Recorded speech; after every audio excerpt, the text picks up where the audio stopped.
Desiderius Erasmus was born in Netherlands. He had gained great religious appreciation as he was the son of a priest. He was raised in a religious community, and he was part of the Brethren of Common Life, a religious institution. He was also a strict Catholic. Later, he entered an Augustinian monastery in Stein in circa 1487. The more he stayed there, his views of Stein changed. He thought they were crude and rustic. Luckily, the Bishop of Cambrai accepted him as a personal secretary and gave him enough salary to study in Paris, France. In France, he learned poetry and writing, which helped him in his later publications. A student later took him to England. At England, he studied biblical writings and worked with English humanists to form a group called the Philosophy of Christ. Some of his publications are called Julius Exclusus, in which he speaks against Pope Julius II and his treasures and wars. He refuses authorship for this book. The second book he wrote was called Encomium Morae, or The Praise of the Folly. This book explains the restriction on the fulfillment of Christ's teaching, such as the church abuses. The third book he wrote was called Novus Instrumentum. In this book, he explains the New Testament in both Greek and Latin. He also does this in Instituto Principis. In his other book, Querel Passus, he uses them as a guide on how princes should rule justly, asking princes to promote peace to keep Christian harmony. He warned them that there was going to be a split in the Christian church very soon.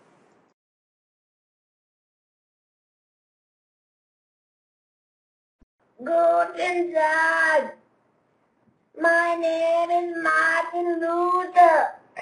I was born in Germany and became a monk because I feared God and I was trapped in a lightning storm. Later, I studied a Roman doctrine in which I learned the idea of the justification of faith. I learned that the Bible, not church officials, but the Bible should be the basis of religious life. This became the idea of Protestantism and the Reformation. I took advantage of the printing press and I wrote the 95 Theses. I posted it on a church door. I thought it would only get attention of the church, but it got attention of the entire world and Europe. The 95 Theses was a list of arguments against the church abuses, indulgences, and simony. This was posted on the Church of Wittenberg in Germany. The 95 Theses excited some, but the church condemned them. Several critics there was that Luther had to explain to. That was me. I had to explain to the critics. Using pamphlets. Explain. Other monks agreed with me, thankfully. I believed that the great salvation was a gift. No one could earn salvation. People were not saved by good works. The Bible was the ultimate source of religious authority. Everyone is their own priest. People should study the Bible for themselves. Not what the church tells them, but for themselves. I also believe that the only sacraments that exist are Eucharist and baptism. In the diet of worms, I accepted authorship for the books and pamphlets that I've written to explain my thoughts on the 95 Theses.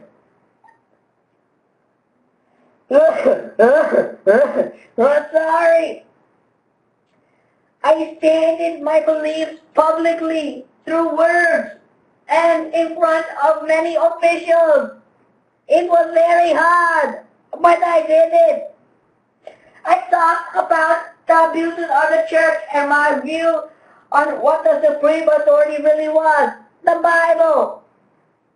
Yes, very influential person I was. Aha. Goodbye. I'm going to find out some of the beliefs of the Protestant denominations. Welcome to the Martin Luther Church, founded by Martin Luther himself. See, what really happened was the Lutheran Church was founded by Martin Luther because the Germans viewed him as a hero, and he created the Christian denomination, Lutheranism, after himself. As Luther attacked the religious hierarchy, peasants were confused and also thought this was an attack on the social hierarchy. So they did several revolts which led to war. This war was later called the Peasants' War. Luther was confused on which side to support, the peasants or the nobles. He originally supported the peasants, but eventually supported the rulers so he could keep his religion thriving. Soon, many peasants began rejecting Lutheranism. The war ended with the Peace of Augsburg in 1555. The treaty said that the ruler could choose the religion of their people. This was a major Protestant win. The religious source of authority for Lutherans is the Bible. They believe there is no other source, not even church officials. They also believe in salvation, which could not be earned and is decided by God. Few can earn salvation and is based on faith. They also believe in justification by faith. Those who do good works and have faith and do it without doing salvation earn salvation. They believed in the main Christian sacraments, being a Eucharist and baptism. Their rituals resembled Catholic traditions. It had Mass, had the same relics, had the Holy Communion, Bible readings, and sermons. On top of that, Lutherans enjoyed singing to represent their faith.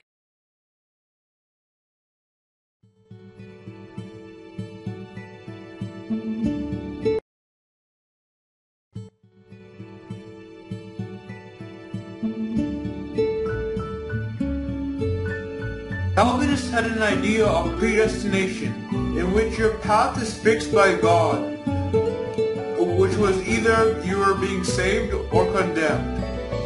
Those elected for salvation would be known through their actions, such as good behavior, and to honor God rather than to do it just for salvation.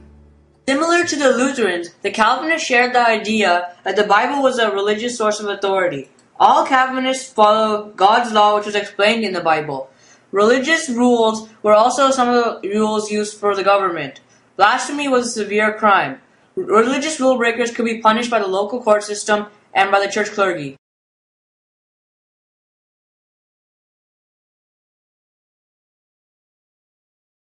Thanks, Bennett. My name is King Henry VIII, and today I will be teaching you young shenanigans about myself. In my early life, I was young, highly athletic, fond of hunting as I still am, very religious, and I was an accomplished musician. I had learned to play many instruments, composed many songs, and even written that popular tune, Greensleeves. I was not destined to become the king, as I was the second son of King Henry VII. Or my older brother, Edward, was to become the king. But shortly after his marriage, he passed away. Luckily for me, I became the king. I inherited a stable realm, which was doing great financially from my father, had a high surplus of cash, and we did not need any bailout from the crown or the parliament. I was a very notorious person in the parliament, as I never really worked too hard. Some people say I only worked for an hour a day. That's not true. I worked for an hour and a half a day. The rest was hunting.